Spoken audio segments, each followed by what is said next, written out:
আবার ট্রোলের মুখে অভিনেত্রী ও তৃণমূল সাংসদ রচনা ব্যানার্জি। চড়া মেকআপ করে গান গেয়ে মঞ্চ মাতাতে গিয়ে পড়তে হলো বড় ট্রোলের মুখে।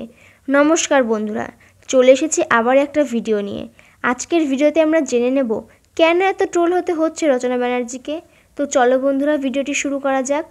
আরজিকর কাণ্ডের জেরে সারা কলকাতা শহরসহ পুরো বাংলাটাই ব্যাপকভাবে প্রভাবিত, সঙ্গে বিনোদন দুনিয়াও। পুজোর আগে থেকে শুরু হয়ে যায় নামকরা অভিনেতা অভিনেত্রীদের বুকিং পুজোর শোয়ের জন্য। আর এরই মাঝেই সোশ্যাল মিডিয়াতে ভাইরাল হুগলির তারকা সাংসদ রচনা বন্দ্যোপাধ্যায়ের মঞ্চ শোয়ের একটি ভিডিও। গ্রামাঞ্চল বা শহরতলিতে মঞ্চে উঠে তারকারা নাচেন, কোথাও আবার গান শোনান। সেই রকমই একটি অনুষ্ঠানে পৌঁছেছিলেন রচনা বন্দ্যোপাধ্যায়। কালো ওয়েস্টার্ন পোশাক, সঙ্গে সেই চড়া মেকআপ। দিদি নাম্বার ওয়ানের রচনা ব্যানার্জিকে চেনা দায়। মাইক হাতে তারকা সাংসদ গান ধরতেই হেসে খুন নেটপাড়া। জনপ্রিয় লোকগীতি মন আমার কেমন কেমন করে গানটি গিয়ে নেটপাড়াতে হাসির খোরাক হলেন রচনা ব্যানার্জি। গানটি আপনারাই শুনুন।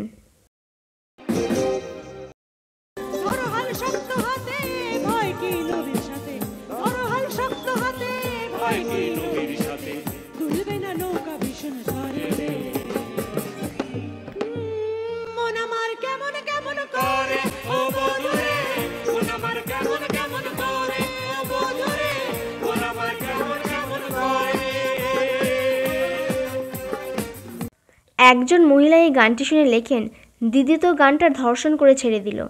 অপর আরেকজন লেখেন, কত পাপ করলে এমন গান সামনে আসে। অন্য আরেকজন লেখেন, পয়সার জন্য কোন পর্যায়ে নেমেছে, ছি ছি, এর থেকে কি আশা করা যায়। ইনি আবার মহিলাদের আইকন। এগুলো গান, সুর নেই, তাল নেই, সবাইকে সব পারতে হবে। গত 9 সেপ্টেম্বর ফেসবুক আশীর্বাদ স্টুডিওজের তরফে আপলোড করা এই ভিডিওটি। তারপর থেকে প্রায় 2.5 লক্ষ মানুষ দেখে ফেলেছেন ওই ভিডিও। যদিও এই অনুষ্ঠান কবেকার তা স্পষ্ট নয়। অভিনয়ের পাশাপাশি দিদি নাম্বার ওয়ানের সঞ্চালিকা হিসেবে রচনা ব্যানার্জির জনপ্রিয়তা বরাবরই তুঙ্গে ছিল, কিন্তু রাজনীতিতে আসার পর থেকেই যেন প্রশংসার পাশাপাশি ভরপুর কটাক্ষের মধ্যেও পড়তে হচ্ছে রচনা ব্যানার্জিকে। হুগলি থেকে লকেট চট্টোপাধ্যায়কে হারিয়ে পার্লামেন্টে গিয়েছেন রচনা।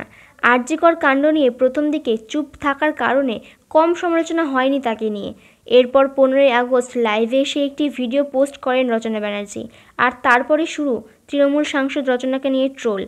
দুদিন আগে হুগলির চুঁচুড়ায় তাঁত মেলায় সামিল হয়ে মমতা বন্দ্যোপাধ্যায়ের উৎসবে ফেরার বার্তা দেন, আর তাতে পূর্ণ সমর্থন জানান রচনা। রচনা বলেন, আমি পশ্চিমবঙ্গের মানুষ এবং তৃণমূল কংগ্রেসের সদস্য হিসেবে মনে করি মমতা দিদি যা বলেন চিন্তাভাবনা করেই বলেন। পুজো নিশ্চয়ই হওয়া দরকার, শুধু আনন্দ নয়, প্রচুর মানুষের ব্যথা বেদনা শ্রম জড়িয়ে থাকে এই পুজোর সঙ্গে। যারা মণ্ডপ নির্মাণ করেন তারা শ্রম দিয়ে সেই কাজ করেন। উৎসবে এলে অনেক মানুষের রুজি রোজগার হয়, সংসার চলে, সেটা ভুলে গেলে হবে না। জুনিয়র ডাক্তারদের কাজে ফিরে আসার কথাও তিনি জানিয়েছেন।